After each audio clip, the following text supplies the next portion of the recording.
Pork ginisang upo. Ingredients: 1/4 kilo pork giniling, half kilo pork ribs, chili garlic oil, onion leaves, siling green, pork cubes, bawang kamatis, sibuyas, water, pepper, patis, salt, upo, mantika. Sa isang pan maglagay tayo ng tablespoon na mantika o oil. Kailangan din natin hintayin uminit ang mantika bago tayo maglagay ng bawang, sibuyas at luya.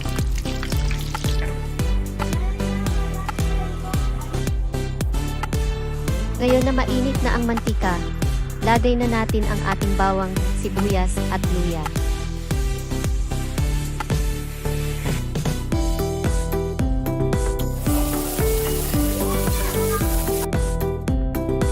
After nating masangkutsa ang bawang, sibuyas at luya, maglagay naman tayo ng paminta. At sunod agad nating ilagay ang ating giniling na baboy at ribs.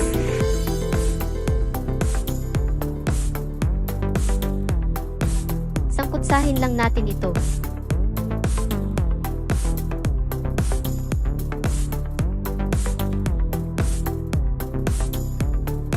Ngayon naman pagkasangkutsa ko sa pan, inilipat ko lang to sa kaldero para kapag naglagay tayo ng tubig ay hindi umapaw.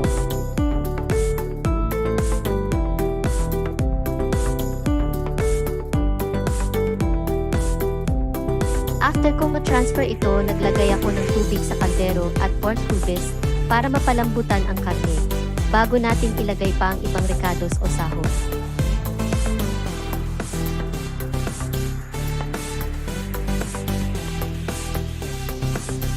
Takpan lang natin ito hanggang sa kumulo.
Ngayon na ito ay kulo na, haluin lang natin ito. After neto, lagay na natin ang ginayat nating kamatis, pati ang ginayat nating upo at onion leaves.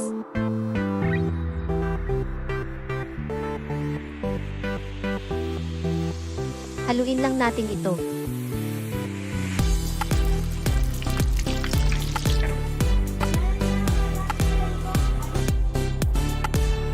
Sunod naman nating ilagay ang chili garlic oil. Then lagyan din natin ito ng siling green o siling panigang.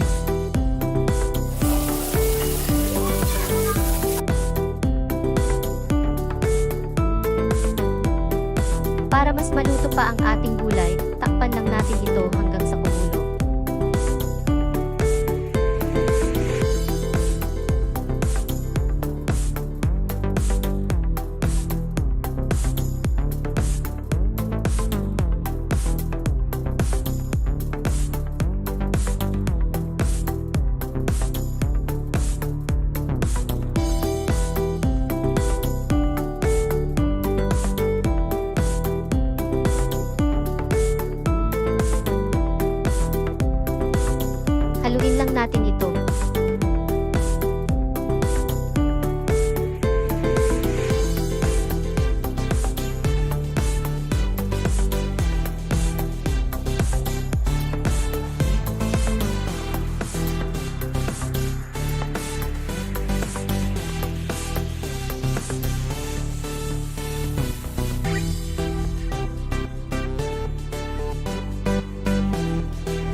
Finally, luto na itong ating pork ginisang upo.